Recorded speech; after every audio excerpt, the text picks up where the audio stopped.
welcome back. Episode 49 of the Young Old Heads podcast. How the fuck did we get to 49? I'm one of your hosts, Tommy, aka TV Sports Cards, and I'm here with my good friend and co-host Max, aka Cards Max, aka Cards Max. Scan, value, build edition. Max, how are you doing? I'm doing good.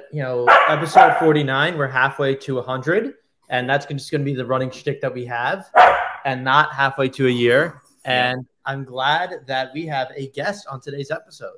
Yeah, not only is your dog on this episode, but we have my good friend and your good friend, a friend of the hobby, my Brock, aka at FTH Brock on Twitter and Instagram. Brock, how are you doing? Hey, it is fantastic to be here. I will say I've been waiting for this call, and I don't think there's a better episode to appear on than episode 49. So it's just fired up to be here. It's a lucky number.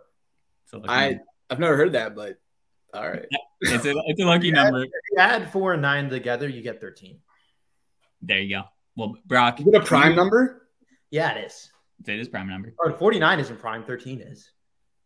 49 is divisible by 7. All right. Cool. No, we're tripping. It's 7 squared. 7 squared. Not a math podcast. Brock, what is your job? Why do we know each other? So I happen to work in the hobby. I work for Ludex. We were coworkers. I would like to think we're still coworkers in some way. But yeah, I help run business development at Ludex, do some content. If you haven't heard of Ludex, check it out. We're an app that helps you identify what card you have and how much it's worth. Tommy and I met at a card shop, at our local card shop, and just kind of kicked it off and kind of kept in touch. And one day he walked in the front door and was like, I'm starting my first day. And that was the start of something great.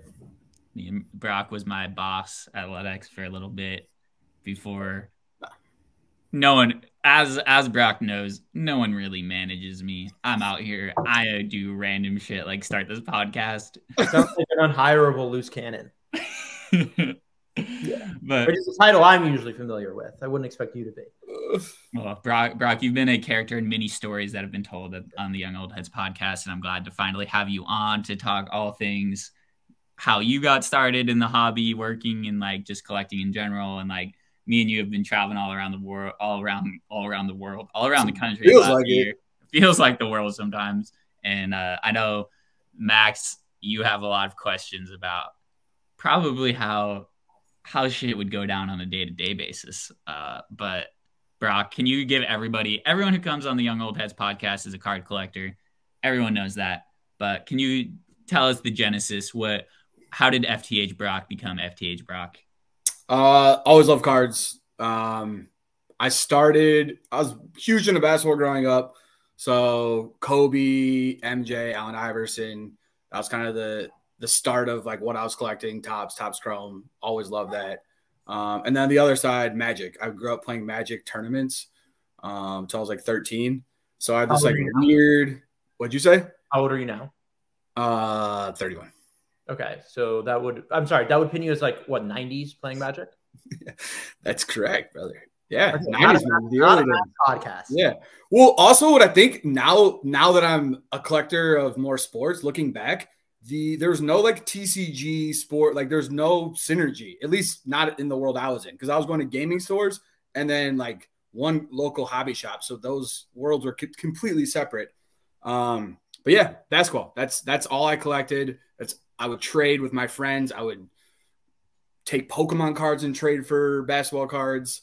And then kind of stopped right up to COVID, but always had my cards. COVID hit. And yeah, like now I'm absolutely obsessed at a level that I never thought I'd be. So COVID hit. Give me the journey from COVID hitting to Ludex. You start working for Brian Ludden. Which is actually like it's crazy. The fact of me actually jumping in the hobby from what I was doing before, it makes no sense. So COVID hits, like all of us, our worlds get whatever, you deal with what you dealt with. And I fell in love with cards again. And me and my buddy Evan, who work at Ludex, started breaking. Like we saw people breaking on YouTube. Don't give us flack for people who hate breaking. Like we didn't know what we were doing. But shout out to all the breakers. No hate to breakers. No hate to breakers, but also like Unless you steal National Treasure's one-of-one patch autos. I'm a little frustrated with the whatnot thing. If you guys want to get into it, I'm happy to talk about it. Not yet. I need the story first. I got you. So we start breaking. We buy our product from where Tommy and I met, which is a very important shop in the hobby, Elite Sports Card Shop on Montrose and Damon. Shout out to Ronnie. So we're buying product. We're breaking. Cool. All fun. Then one day I meet Mr. Brian Ludden. Brian Ludden is the founder and CEO of Ludex at Ronnie's shop. The situation I met him in was a little unique. This is kind of, I think, gives some allure to the story. He spent like 8 to 10 grand in cash in a matter of a couple of minutes, just pointing at, and this is at the peak of COVID, right? So like things are crazy. Like spending 10 grand is really not that hard. And he's showing the shop owner an app, like he's scanning a couple cards or whatever. What happened to be Ludex. So I met Brian Ludden showing Ludex, and in a matter of 2 weeks after that, my buddy Evan left his full-time job of doing what he was doing to work for Ludex, and then about a month and a half later, I joined with him. So one meeting led to, and I thought I had my whole career, and so did Evan, led to a complete life shift. What were you doing before, Brock? Just so people know, just how weird of a transition your work life. Yeah, I was in construction sales, like nothing to do with this. Like be open because you never know what opportunity is going to come your way. I'm not sure if that's like, there's just so many benefits to just scouting for employees in a card shop. Because I feel like that's like, I mean, Tommy, that's similar to your origin story. Brock, clearly yours as well. I think it's definitely an interesting tactic that seems to have paid off. Brock, you were just kicking it though in the card shop. Like you would hang out with Ronnie like all day, like trying to get people in your breaks. You were grinding, I feel like. Okay, so that's why I kind of said the breaker thing, because I think I did, again, the negative way, like the kind of the negative connotation of the breaking. Like like Tommy said, I would sit in that shop and just solicit myself. I'd overhear conversation like, yo, like, do you like breaks? Like, and I did that to Tommy. This is my first interaction with Tommy. I did that to him. Okay. Like, mind you, like it's 1 p.m. on a Wednesday. No one's in the shop. All right. This boy walks in. I think he was a traveling salesman or something. And I'm trying to make conversation, sell the break to him. And I can tell like this dude's like, oh yeah, okay, bud. Like break. And he talks about his Twitter a little, and I see how many followers he has. So I'm like, oh fuck, like I want this dude in my break. But it's completely kind of you kind of brush me off, which now that I know you, I get. But yeah, the shop, we call the shop magic. That's what I would do. I'd sit there and just talk to people. Yeah. I respect the shit out of that though, to be honest. Like obviously I was a little motherfucker at that time, like out here thinking I'm the shit with like this Twitter account that has like 2,000 followers or whatever, thinking I know everything to do with cards. A lot of humbling shit. Do you remember the interaction? I vaguely remember the interaction. I remember meeting you before like starting at Ludex, and that we like had some sort of weird interaction where I was like, this dude is like coming off real aggressive to me right now. You don't say. But it was all good shit though. Like, so when I interviewed at Ludex, so I had obviously a similar story to Max. Make sure you are muting yourself when you're not talking. Are you shocking your dog? No, I'm muted. What are you saying? No, you're not. Get out of here. Yeah, anyway, when I first interviewed at Ludex, I come into this office. I have no idea what I'm getting myself into. I'm just like, what is this office in Chicago River North? It got this dope ass like mural thing. There's like people everywhere. What are these people even doing? I see Brock like walks me down after the interview, and he's just like, man, I think your question was like, what do you think? And I was just like, this is so legit, like so much more legit than I ever thought. And, I think something that, I learned after the fact is that, Brian was able to raise a bunch of money because of the cool idea that he had, and he invented AI, etc. So, Brock, I think it's pretty cool that like, I think a lot of people ask us at card shows throughout the last couple of years of like, hey, how did you start working here? Like, this is crazy. Like, how does even someone start working at a tech company? And I think that the sort of like just be ready for the moment sort of thing is something that everyone at Ludex shares, because that's kind of how everyone started there. Is like, had a chance, had an opportunity, had some sort of connection with Brian, and like shot their shot and made it happen. And like you have to be a self-starter, I feel like, to be successful like at a startup like that. Well, Do you totally agree? 100%. Like, it is funny now that you say that. Everyone has this weird kind of, like, oh, I hate like kind of chasing the dream altogether. Like they hear what we're doing, and you want to join it. Like it's a lot of fun. It's crazy. I mean, dude, like think about the experience you had in what, a year and a half. That was crazy, man. Like, I mean, from the start to finish. So a week in to me working at Ludex, we go on this trip to LA. And in LA, we're going to go meet up with Cassius Marsh and Brian Urlacher. You're going to break some 2000 Bowman, try to Brady hunt. I'm coming into this. What do you say? And Immaculate NT. Dude, first off the line. And those magic packs too. Yeah. Oh my God. So I'm getting into this and I'm like, shit, I'm jet setting to LA. Like, this is my new life. Like, let's go. Brock obviously immediately checks me and just goes like, do not be like, it's just like, don't be a fool when you're out here. Like, know how to act. At something, Brock, that you taught me a lot. It's just like, know how to act around people that you do not feel comfortable with necessarily, or feel like above, like meeting Brian Urlacher for the first time. I was shitting my pants and I was just like, I got to be cool. I got to be cool. I got to be normal me. I got to be like totally 100 here. And like with Cassius, like very similar thing. Cassius is like a very strong vibe. And for people who don't know, Cassius Marsh is a former NFL or current NFL player, TBD. He's current.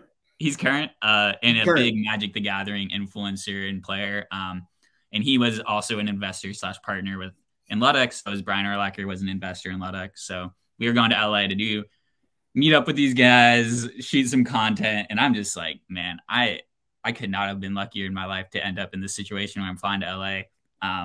Gotta like smoke a joint with Cassius and like hang out in the shop. And like you guys pulled like a Tom Brady rookie card on camera, like whirlwind first couple months there. And we were tech wasn't even there, like wasn't even close to like being out yet. And we were just going around doing shit. So, you know, those early days of Ludex, one day the documentary will come out. You know how it is.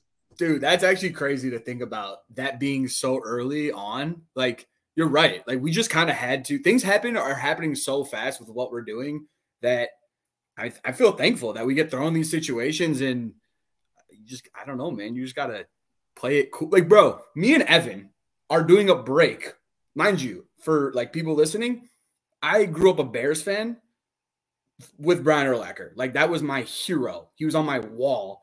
So then 7 months after I leave my job, I'm opening cards with him and pulling the Tom Brady, and it's crazy, man. It's crazy world. Tell us where it's at now, though. So I left Ludex a little over like a month and a half ago, I guess.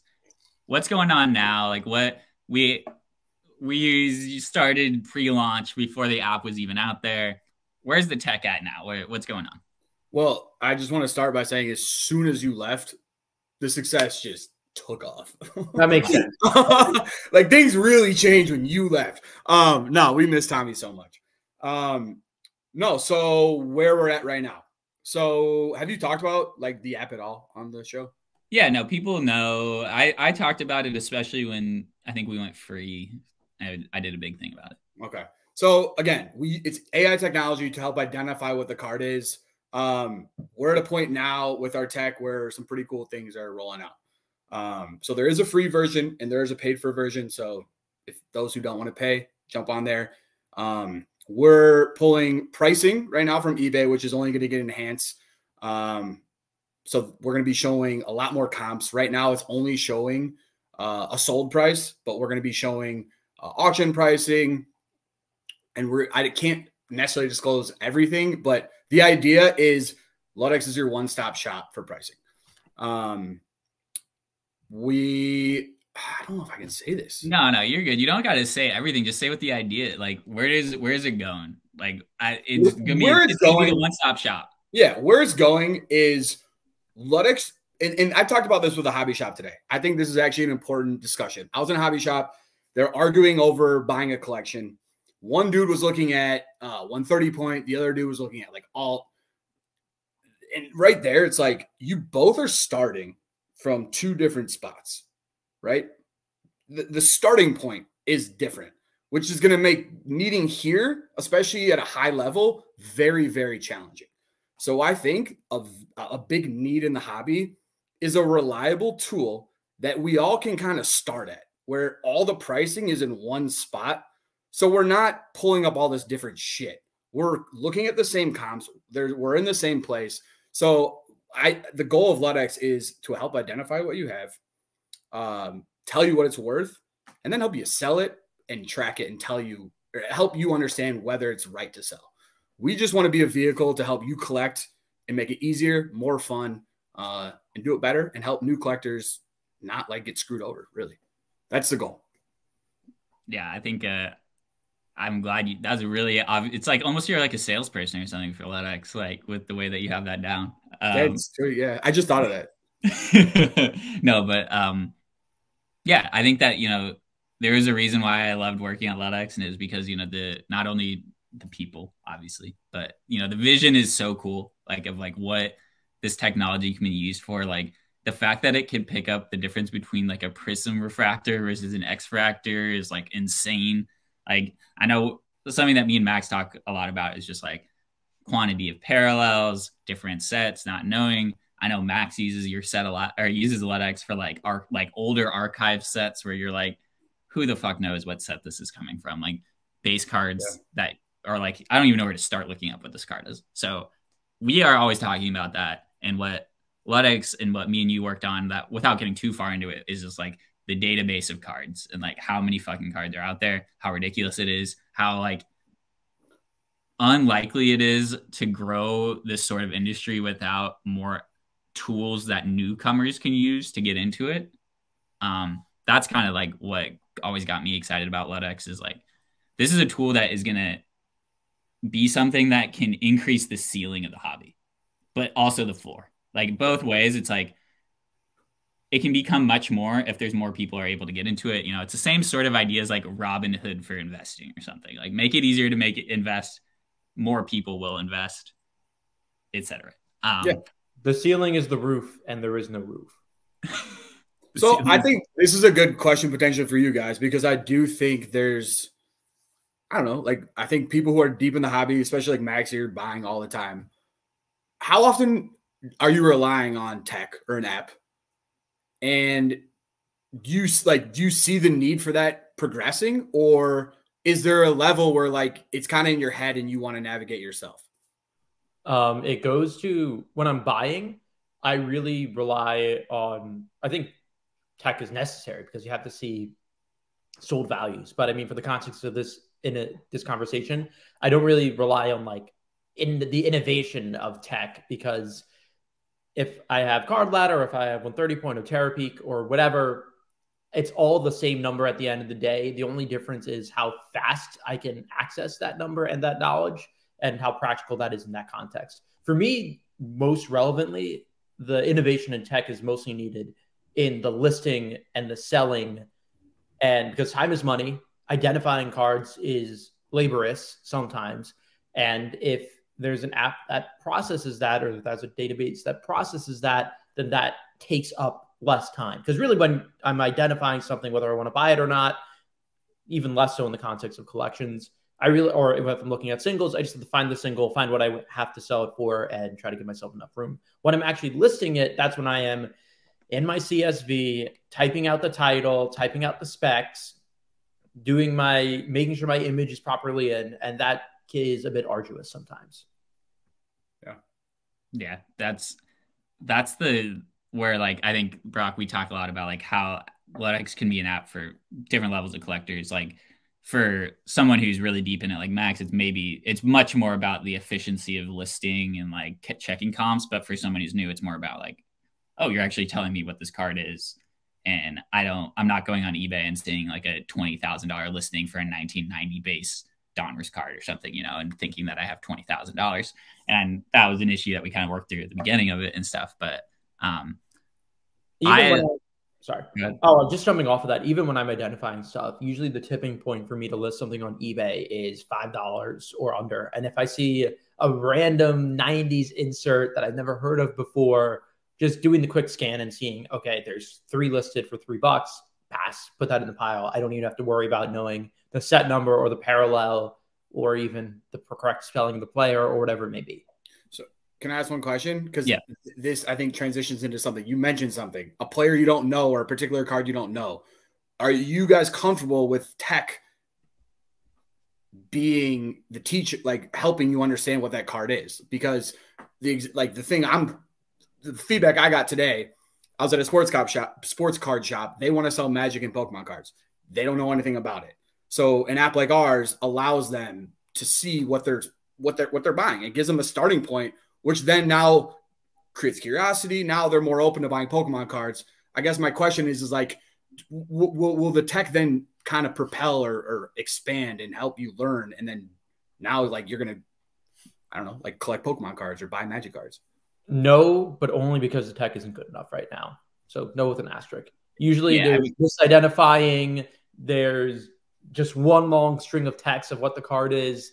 And especially with cards that I know myself, I especially don't trust the tech on, because I know I'm speaking more so from a listing on eBay standpoint, but I know I can make my title better than the AI, or not AI. I want to make sure my technologically savvy friends don't come at me, but whatever the software is that's identifying a card right now, I don't trust it enough to where I would rather just put the time in myself to correctly identify it than do software. But that's only contingent on the tech not being good enough yet. Well, here's my devil's advocate point to that is, like, you should always double check everything that tech tells you anyway. Like, you know, like, I think Ludex is more about like the starting point, as Brock said. Like, it works the other way as well with identification. Like, you should not trust the Lord knows that people take pictures of their cards in the darkest, most fucked up looking rooms in the world, and someone gets pissed because their card doesn't get identified when it looks like it's gotten taken by,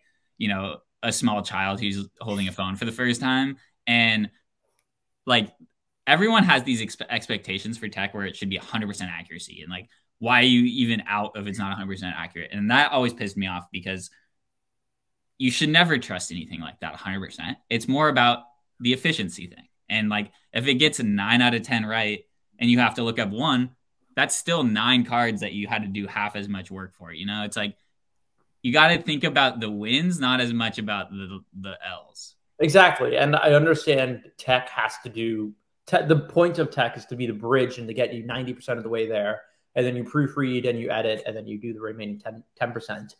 But at that same token, if I have to spend time double checking, that's almost just as much time that I would be doing on the first run anyway.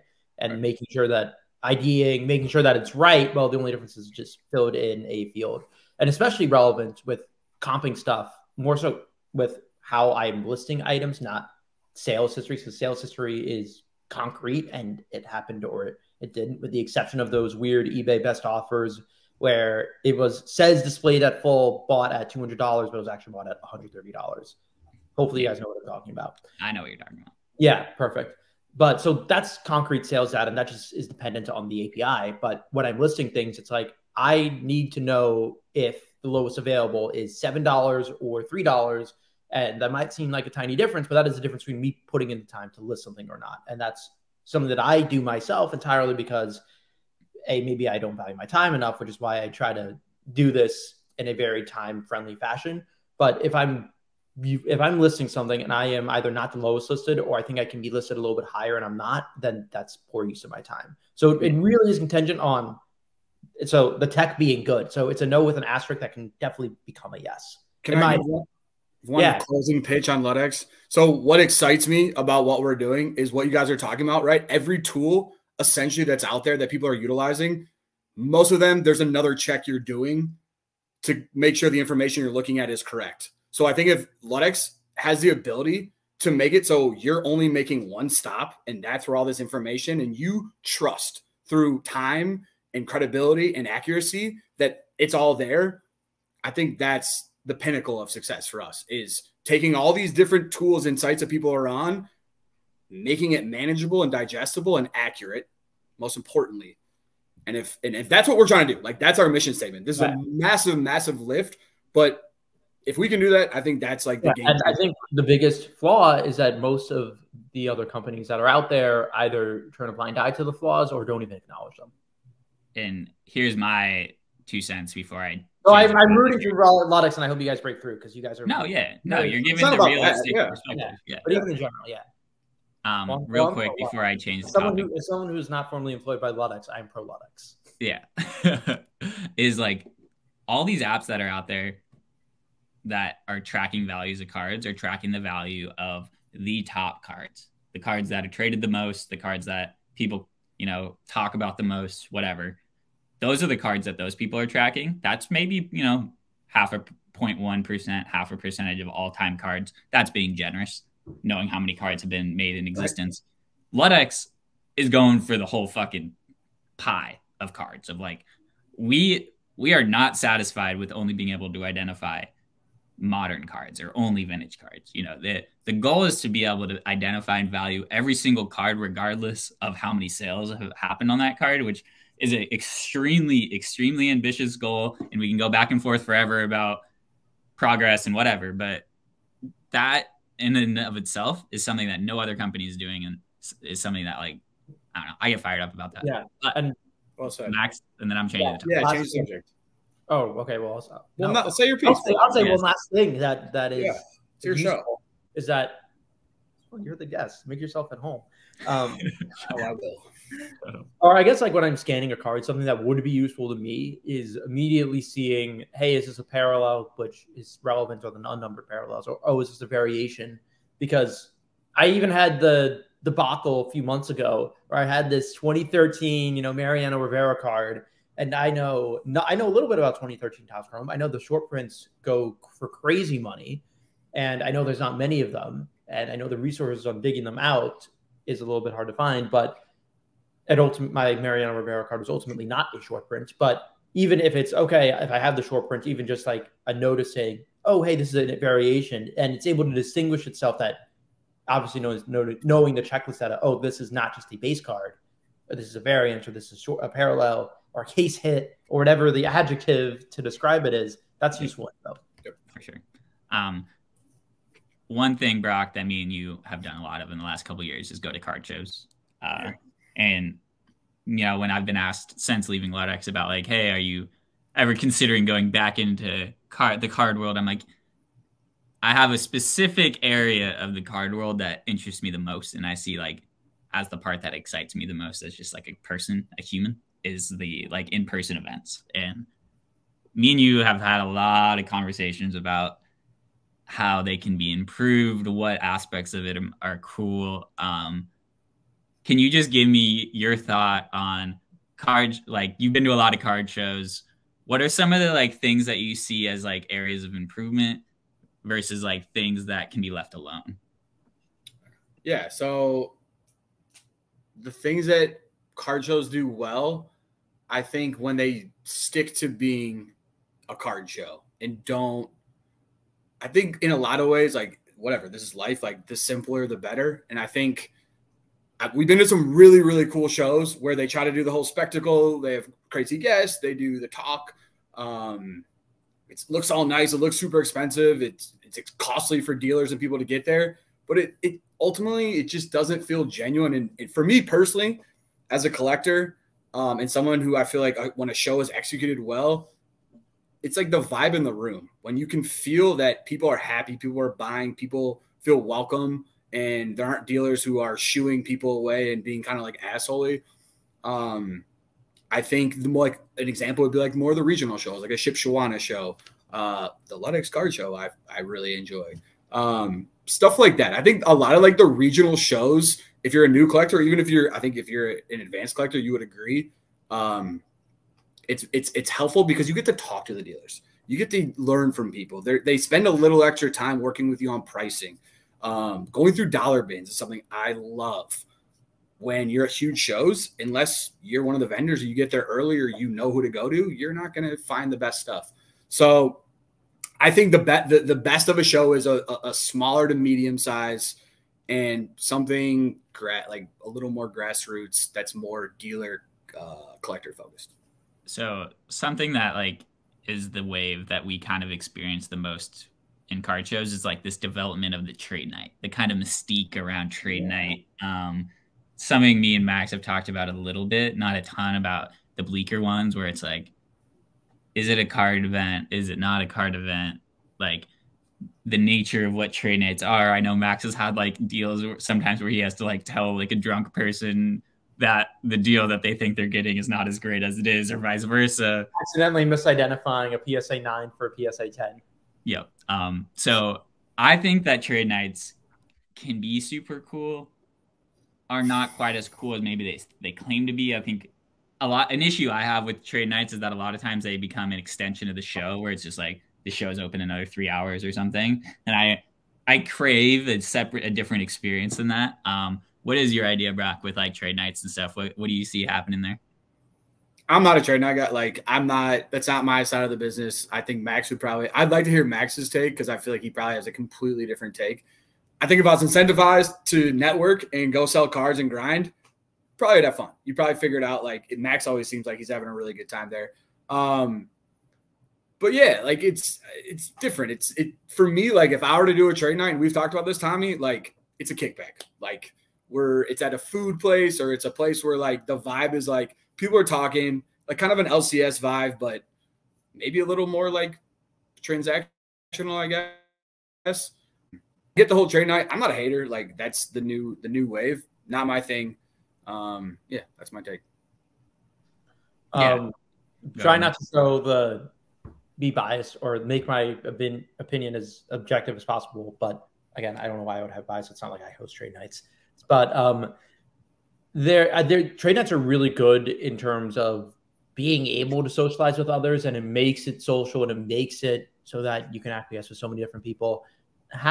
Probably more than half the times that I'm going to Bleaker trade nights, which is the closest thing to a local card shop that I go to that hosts regular events.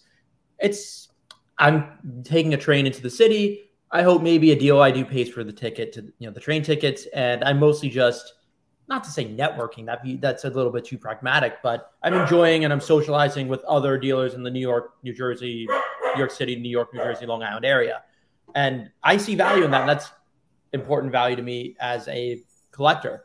I think something that trade nights are missing, which was just so demonstrated so well in a trade night that was advertised as a collector's showcase, which ironically was just a normal trade night, is that you need to find a way to incorporate people that isn't an extreme flipper boy, like, so to be palatable to the Tommy, and to someone who just wants to have a good experience, but not feel like they're hovering over other people's deals the entire time. Because cards are fun. Even if it's not your own deal, cards are fun. I love learning about other people's cards. I love when people look at my cards and I have an excuse just to talk about them. And that's what makes the bonds that we all love and enjoy. But if in a more formal way, there's a way to involve people that aren't just there to transact or just give a reason to go besides just transactions, then, or more formally address that, then that's how you take trade nights to the moon, as they say. And Brock, something that me and you talk a lot about is like the experience side of things. So like a lot of trade nights you go in, there's either like no table space, no chairs, there's like a bunch of people huddled on the floor, there's no drink or food options. It's like you need to create a space where people can watch the game, hang out, like have space to do something, and that's not, have a transactional deal. Like you need to give space for that sort of stuff. It's what a lot of shows I feel like miss out on too, is like just a kick it area. Like, how much longer people would stay at shows if they could like have a better place to sit down and like put their shit down for a sec, have a drink, eat a hot dog or something. Even like, what are your thoughts, Brock, on like that side of things? Well, no, dude, I agree with you. Like to Max's point, I think if anything, there's and to your point too, there's just an opportunity for just a better trade night that's inclusive, but also caters to what everyone's looking for. And I don't think it's that hard. Like I think it's as simple as like renting a brewery or a room, and like humans are are like they just go where they're ushered. Like if you put a section that's new collectors will go over there. You put a section for consigners will go out. Like I think there's a little organization that we could help foster like a more inclusive environment. But I like trade nights. I want there to be more focus on making it what we're describing. It's an extremely fine balance between being organized and giving organization to people that aren't just there to transact, and then just having the normal restrictions and boundaries that card shows have. Because one of the beautiful things about trade nights is that it empowers anyone who doesn't even have a table and is just a walker at the show to be an equal to everyone else, both in table space and who's sitting where and everything like that. So not to necessarily corporatize trade nights or anything like that, but there has to be, the beauty is in the balance. And if you go towards too much transacting, free for all, and too much organization, this hobby organization, and they're trying to promote this, then that's the really interesting balance. I think Max, I think it's the simplest because when you walk into a trade night, like for instance, like the National, that's a pretty intimidating environment to walk into. Like you don't know where like I kind of am in the hobby. I don't know where to start. Like I felt very uncomfortable where I feel like there's a way of, if I walk into a room and I see a bunch of consigners on one side and I see a bunch of people looking through dollar boxes, like it feels a little more inviting to pique my curiosity. And like, I guess that's what I'm kind of talking about. It's like trade night is full-fledged, like butt to wall, like we're hugging up, like shoving through each other to show each other our slabs. I get there's a demand for that, and I'm all for that. I guess I would think, and I think Tommy agrees with this, just a different variety of trade nights. Yeah, and again, part of why I even go to trade nights in the first place is usually, aside from the transacting, just to see friends that I know that are already there. I know that, especially when I'm at a trade night, and it's a trade night that doesn't have everyone at a table and they're setting up with their stuff, and it's a trade night where it's more social when you're walking around. It's not to say intimidating, but it's weird just as any human being going into a room and you don't know a single other person that's there. Yeah. So being able to handle that, I think the brewery setting is good, not to just champion pizza parties, but anywhere that's food and free drink is fitting and makes people want to socialize. And this is a very forgiving and nurturing and generous niche where everyone is friendly to each other unless you give them a reason not to, which is ironic in this several hundreds of thousands, millions of dollars business of collectibles. Yeah. And Brock, real quick, like something that we've talked about is like not having trade nights necessarily tied to shows as well. Like a regular monthly trade night that happens in a, like, let's say we're in Chicago here and like a Lincoln Park bar or something that like we just own that spot kind of once a month, have a good time. Everyone knows to come. People can bring their friends. Like I could bring friends who aren't really into cards or like don't know about cards yet, but are interested in it. And like know that it's like the vibe that is going to be there is that people will be willing to talk about cards. They won't. Cause I really do feel that, Max, that like, I'm just kind of bothering you while you need to be making deals right now. Oh, like, no, for real though. I totally agree.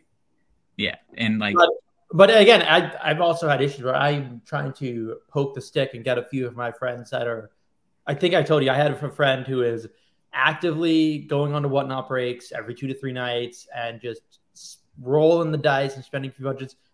He's gotten off the bi-weekly breaks, but now he just wants a big Jalen Hurts card. And I try to encourage him to come out to some of the trade nights that I go to. And I'm like, honestly, like this probably doesn't have a genuine purpose for you if you're not here directly to transact. And I hate saying that because I love cards. I want to get more from my close friends that are already into cards even more. But if it's just a business transaction place, it's a fine line.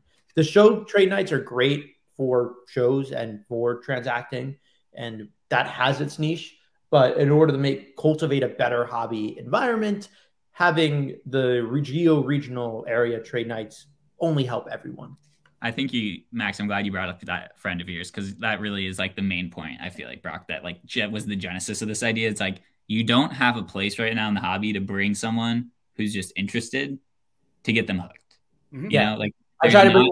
Yeah, it's just card shows are really the only way that you can kind of reel people in because there's always something no matter what. But they're so intimidating though. They're like that's intimidating too. Yeah, we're like if you're just going to your point, like a restaurant to get pizza, like at the very, we're huge. Like, I don't know. I just feel like that's like a normal setting. So you're not like feeling super uncomfortable and not knowing how to navigate, and you can ease into it. So I think it's happening. Maybe we'll do it ourselves. Maybe Cards, it'll be cards are good. Yeah, cards are good. Brock, we've talked a lot about the experiential side of cards here. Let's talk some nitty gritty. What does FTH Brock collect? What's in the binder? Oh, listen. When I got the call for this, I had to make sure that this was on my side. Brock has his binder up, the card This guard. is an old-fashioned binder, which recently, Tommy, I wish you were around. Someone shit on the binder, which I'm trying to be a little more open-minded, but I think this is the purest form of collecting, and I will never get away from this. So I mean, Brock are friends. My favorite thing, I do themes. This binder is full of GOATs, Kobe, MJ, some LeBrons. But my favorite thing to do, which I've recently embarked on, is Topps Chrome refractors. So I'm gonna go through colors is what I'm trying to do. So I've almost completed just refractors, and these are from 2000, 2010 is kind of like my cutoff. You keep it to that range, and I like that decade. You're talking like binder pages here, right? Like one Correct. binder So page. I'm gonna show you. I'm going to show you one just as an example. I'm just narrating. I'm narrating for the people. I got you. And you know what, guys? I don't know if this makes you happy, but oh, that's a sick page. You see, and I got the ring cam on, boys. So much color for you guys. Like, it's not great to look at, but no, Brock is holding up. I'm narrating here. He's holding up a Topps Chrome refractor page of basketball. I got some 08. I see an Andrew Bynum X Fractor that I blessed you with. Yeah, you did. Me and Brock at shows, when we'd be going around, we'd always be pulling out some refractors. A lot of you got your big men refractors there. You got Yao Ming 2006. Look at that one, Timmy. Sean Livingston. Sean Livingston rookie refractor. So you're a true purist to Topps Chrome basketball. What have you done in the Panini era of basketball? Like, is there anything that captures your attention with that? I like the 2000, like the early, like 2014 for hoops. I actually really, really like. Like hoops, like normal hoops. NBA. No. NBA Prism. Because you said Prism, right? All right, yeah. That year, I like that design. But no, man, I've really the Topps Chrome. I think I got Topps Chrome cards as a kid, and there's something about the refractor and the way it looks that it doesn't matter. It could be like Robert Swift is in there. If you know who that is, he's the worst player of all time. He was a meth head and got arrested.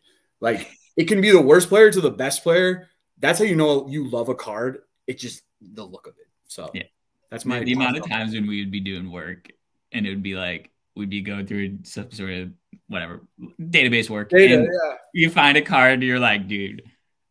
We'd be so down on cards. We'd be like, damn, I can't look at another card today. Then one sick one pops up, me and you'd be both like, yeah, that's a dope one. Let's keep going. Like, shout out to Tommy. You're always hunting for me in dollar bins. Oh, yeah. The Topps Chrome binder, I have mad respect for. The Bow binder has fallen off a little bit. It's coming back. Can I talk about Bow binder for 30 seconds? Give the pitch. Listen, guys, I'm doing the Topps update, Rainbow. We have two pieces that you haven't seen that I need to bring it back. I do a little shtick on my Instagram that I need to bring back. I'll do a little better. I'll do a little quicker. But yeah, I love the bow. I love rainbows. I'm also doing a Khalil Herbert rainbow. Do you guys have any rainbows that you're doing or have done? Matt, we've talked rainbows. Max did a really random Luis Severino, who's a pitcher for the Yankees, like base card rainbow back in the day. I don't really I don't do rainbows too hard. You know me. I'm just. It was an everything rainbow. Cut boy. And it was my first real project back into collecting. Right now I have about 50 variants. I think I still occasionally check eBay, but it was all of Topps Series 1, all of Topps Chrome, Topps 3D. Which was actually, no, just kidding. He didn't have a 3D. I have all of Topps Mini and like all of those other weird other sets that still have a flagship image. I counted, and it has 3 1-of-1s in it, which is actually surprisingly low. And I've learned a lot in the rainbow collecting game. And you really cannot afford to be late to the party, and you cannot afford not to spend big bucks. Yeah, Brock, what have you learned building the Bo Bichette 2020 update rookie debut rainbow, and then the Khalil Herbert rated rookie optic rainbow, right? Yeah, good memory. What have you been learning? What have you learned in that process? So what I was gonna say is starting a rainbow is some of the most for me is like some of the most fun I had. Like those first 4 when you decide, oh, I'm gonna do a rainbow, and you are looking and you're buying them. Like for me, I have so much fun doing that. And then there's got to be some weird OCD like aesthetics when you start like chronologically seeing the numbers. And the Khalil Herbert one is actually getting crazy because there's like 30 to 32 cards. I have 21 of the 32. Yeah, it's getting crazy. Damn. So like that, dude, it feels good. And you learn a lot because you're seeing all these parallels that you potentially couldn't afford, right? So I think a good advice to what Max just said, do someone cheap, because then you can afford to get all these cool parallels that you're seeing on the internet of these huge stars. And it's really fun to own like a 1 out of 10 or a gold refractor. Like it gets expensive even if you go cheap. It does, but fair warning. It's all relative, I guess, right? Like if you're gonna do then do like a 3rd or 4th year. That'd be my best advice. Do someone's later years. Like my brother's doing DeMar DeRozan optic, whatever year he's in. Don't expose the photon rainbow. Oh, is that a later debut? No. But like, dude, he's getting a gold for $40. Yeah, and like it's not about getting it for like $3, but it's like you can get extremely rare, cool ass shit for under $100, and that's always been kind of a thesis of this podcast. So I always respect, Brock, your binder, the collection that you've been building. So I think rainbows are for binders, and that's a really, really tough thing to do. But I have my Khalils and top loaders, and I got to be quite honest, it's not the same. You got to have like either binder, or I respect like a good like little shelving situation, framing situation. I respect that. I do too. Or you can make a collection on Ludex and you can see it there. Exactly. That was the part that me and you would get the most hyped about, was building our little collections. I had all my gold cups in a collection. You had all the bows and shit. I'm excited for the future of that feature. I think where it is now is really only just like a very small fraction of the vision that we had for how it can be cool and like shareable and stuff like that. So we can talk about that on part 2, Brock. Yep. But have you bought anything recently, or are you just purely on the game of rainbow hunting right now? No, I've been buying. I just been trying to support people on Twitter I like. Most recently, like Infinite Cards. Shout out to my boy. I got a Davion Mitchell out of 49. I got an Mbappe sticker. I got a new rainbow that I unofficially have started. It's a Marcus Rashford 2019 Topps Chrome. Pretty cool. I already have 3. The beauty of this, huh? What is this? Who is that? Marcus Rashford? He's the best player in Manchester United. Absolute stud. I didn't know he still played soccer. Is that a diss? You didn't even mention soccer. No, I genuinely did not know he still played soccer. Dude, Marcus Rashford is having an unbelievable year this year. Actually. Huh. So yeah, 2019. I've been buying 2019 Topps Chrome Marcus Rashford. Nice. That's pretty cool. What about you boys? Any notable pickups? Nothing too crazy. I got that Ron Artest in today from a Frank. You saw that? That's gonna be sick. Yeah. I'm hyped to give that to you next at the show. Probably I'll see you next. Just been kind of uninspired of late. Not having cards be my job. It's been a little off the grid, a little bit more on cards, but I still been buying. You know, I can't stay off eBay. I have before this episode ends, I have one final question for you that I think it would be cool to end on, but all right, just give me an opportunity. All right, well, cool. Max, any notable pickups? Yeah, I've been on. You can tell me. I think we can open this at another episode because I have a full-on rant. But, all right, well, hold off on the big one. No. I have pickups. Yeah, George was not upset. George was upset that you wanted me to brush off my pickups. Yeah, he said, "Tell him." Yeah, but I bought a. Oh wow, he's loud. You want to give it a second? Yeah, talk about something else for 2 minutes, and I'll talk about my big pickup. All right, Brock, ask me the question that you want to ask. All right. Because I have something I want you to end on, just being able to talk about like what you're up to and like stuff that people can do to like watch and like content stuff. All right, cool. But this is like a personal question that I wanted to know. Yeah. Because, and I'll be candid over this. Like, I haven't even said this to you. I've noticed less activity out of you. Oh yeah. Okay. Which naturally is going to happen. You're not around cards 24/7. Like, you're running social media for a new company. Awesome stuff. What has that been like emotionally towards cards, and like where are you at right now? Yeah, for sure. It is like really reinvigorated my enjoyment of it in general. I think towards the end of time at Ludex, I was definitely hitting a burnout level of like going to too many shows, just like not feeling as creative about my stuff. Like I know we did that video at Chip. Like I was really hyped about the idea of doing like video content and stuff, and that's kind of chilled out. Like I don't have the desire to like do video content. I've been posting a lot of single image cards on like Instagram and stuff. That's been kind of my game. Just like, here's a card I think is cool. That's it. Like not really doing much more.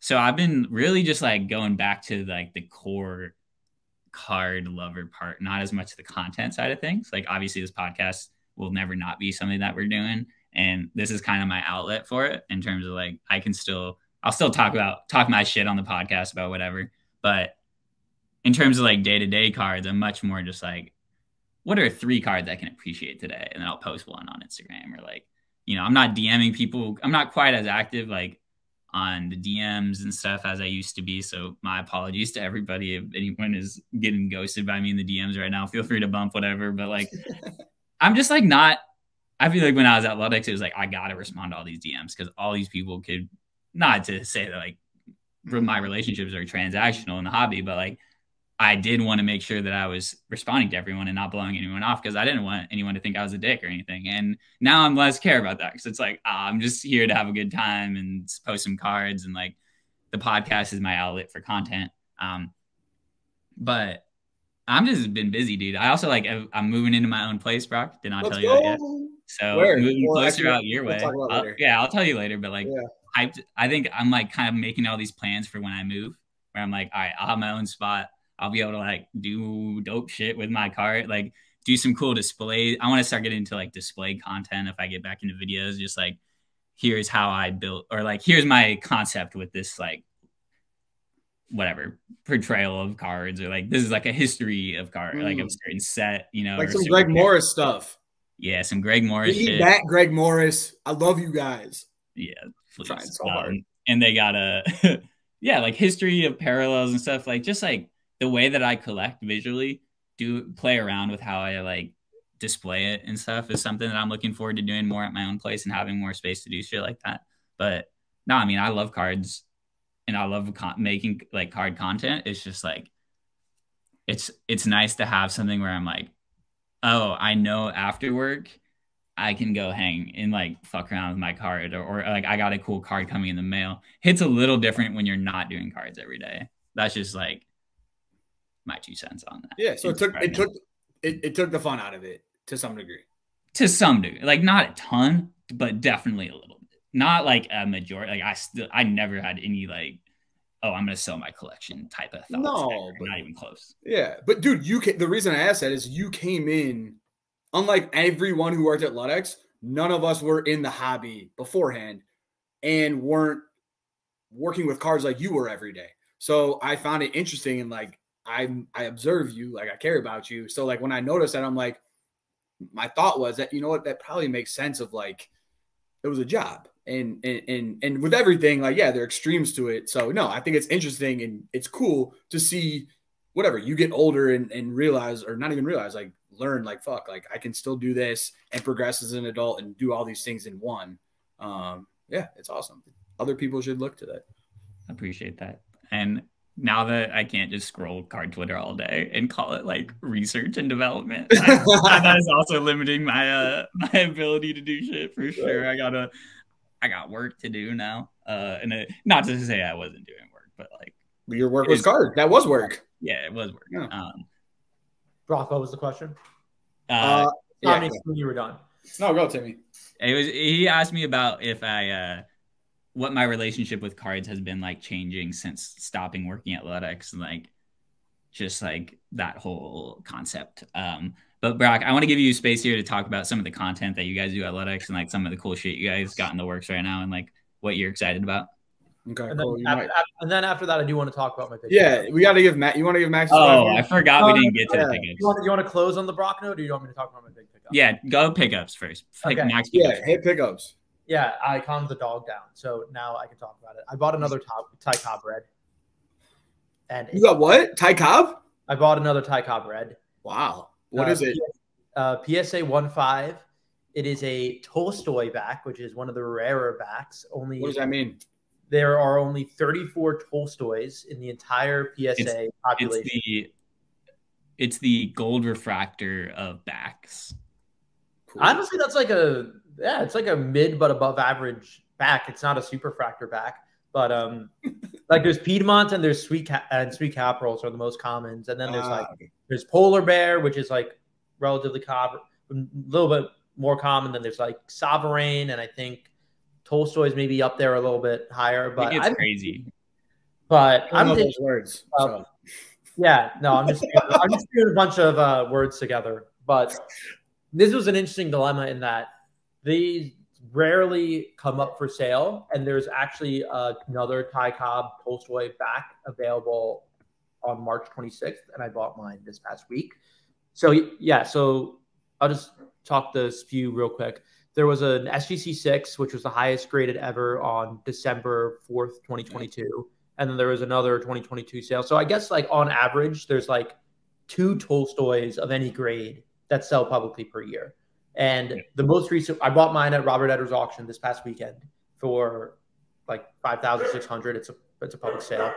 And mine is a PSA 1.5, and it's not covered in tobacco stains, but it has some tobacco stains on it. Like like Tolstoy is like a Russian tobacco brand under the American Tobacco Company, and it's like you can tell that this one, in my opinion, it's not wear in a bad way. It's wear that adds character, but obviously is unideal. So that's a PSA 1.5 that has some good stuff, has some bad stuff. And then on March 26th, there was an authentic altered Thai Cobb Tolstoy back that also sold for $5,600.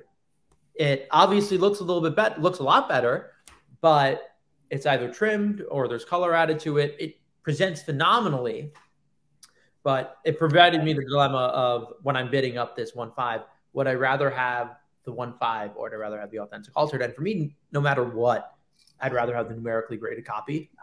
I'm always pro. I fuck with altered cards. I don't know why. I don't care as much as some people do. Really? Like, dude, you know that's like I don't care about condition, but also like if I didn't care about condition, why would I care if someone like chopped off some of the edge? Like I don't know. I think that there's definitely a balance to it, and there's a lot of it was a well presenting trimmed card. But it's fair. Well, Max. But I will say I love the card. It's good to own a Thai Cobb Red. I'm gonna cut you off just so that I can say it's good to own a Thai Cobb Red again. And I'll probably have it for sale at my good luck finding another one on the face of the earth price, because I don't expect to move it anytime soon. And I am going to enjoy it as soon as it's in my hands. And that's the card that I'm enjoying for now. Thank you for that. We'll get more into your pickups next week, Max. I want to hear about what you've been up to. We've kind of been skipping out on what you've been up to, and I want to hear more about it next week. Episode 50 next week, Max. Don't sleep. That's a big episode, boys. That's half a year. You better do. Like Tommy, legitimately, this might be the 1 year anniversary episode. Yeah, Brock. I think we've been doing this pod for a year. Hold on. And I don't know, like, we don't have to broadcast it, or like we don't have to decide now, but I think it'd be cool to do a giveaway for your 50th episode. That's a good idea. And I would love for Ludex to sponsor that to your dedicated, loyal following. So let's figure out a wax giveaway to the listeners. Wow, that's a totally not planned cool that idea. Isn't actually. That's official. Impromptu. We had a lot of fun and content wait, I didn't hear what you said, so I'm just gonna end that. I'm gonna do my closing bit and let Brock do a little bit here at the end. But you didn't hear the giveaway? Oh, the giveaway is a good idea. We'll figure it out afterwards. That's cool. I love that idea. That's for real. Keep an eye out on our social for that. But we had a lot of fun making content. A lot of videos of me and you and Evan and everyone, whatever cast of supporting characters were involved during that time. Did a lot of videos, a lot of YouTube, a lot of Instagram, a lot of TikTok shit. What are you up to now? What are you excited about for the future? What should people go like and subscribe to? Listen, go like all our videos. Our boy Evan is absolutely killing it. That's FTC Evan. His handle is at EJ Collector on all platforms. Subscribe, like, DM him, whatever you want to do. Loves to talk. We're just putting out content. So for us, like, if you're a content creator, if you are guys like or gals like Tommy and Max, and you're in the hobby or going to shows, like, reach out, hit us up in the DMs. We're looking to collaborate. We want to show what people are doing in the hobby. We want to show cool cards. We want to help people collect. We want to help people learn. That's kind of the content focus. And then on we also put on a show in Rosemont, Illinois that we're pushing. So those are the two things to look out for. And we're going to have some pretty cool tech updates coming and partnerships that I hope we can announce soon. So maybe I'll come on again that I'm pushing for when we have some like crazy shit to talk about. There we go. I'm down for that. Yeah, I'm glad people got to have a little bit more of a window. I'm going to let you just say some shit here, whatever you want to say. You can talk mad shit if you want, since it's the end of the episode and not as many people get here. Cool. What was Tommy like as an employee at Ludex? What, to the people that might not know what I was up to on a day-to-day basis, what was I doing? From me getting to the office to leaving, what's a day of working with me like in the office? All right, so Tommy would be there. He would be the first person to get there generally. He'd make coffee. He'd make this boy. First off, he came to Ludex, didn't know how to make coffee. Or he could make coffee, but it wasn't up to the standard. First thing comes in, whips up nitro brew. The boys are all fired up. We're sweating. We're hot. He'd get his work done before like 11 or 12. He'd probably like suggest a couple content ideas. He'd call me over to look at a couple cool cards. Now, depending on the day, it's a candy day. And if it's a candy day, then he's probably going to spend a good 3 hours opening wrappers, eating, laughing. No, but honestly, Tommy, you were super productive, bro. You fucking helped out so much. And why we do miss you in the most is like the perspective you have, I feel like, for such a young person. Like, actually, like, I'm going to be real here. Like, for such a young person to have the perspective you have, your podcast is perfect because I said to you, you are an old man in a young man's body. And Max, you're the same thing, dude. You both are two old men who are in your 20s talking about cards. So, yeah, dude, you're super productive and you're great. I miss you. I will say one of the biggest things that I missed since Tommy's departure from the office was seeing the clip of the double SSP case hit of the two strawberries, the two pink Starburst pack rip. I'm still pissed that didn't go viral. Like, come on, people. No, that was a moment of a lifetime, and I'm upset that I'm not seeing that content anymore. Those were the best. Here's another. I'll give you a little secret about Tommy. This is some of my favorite stuff. Is we would get wax all the time, and especially like new wax. Evan like doesn't care. Like, he'll just let it sit there.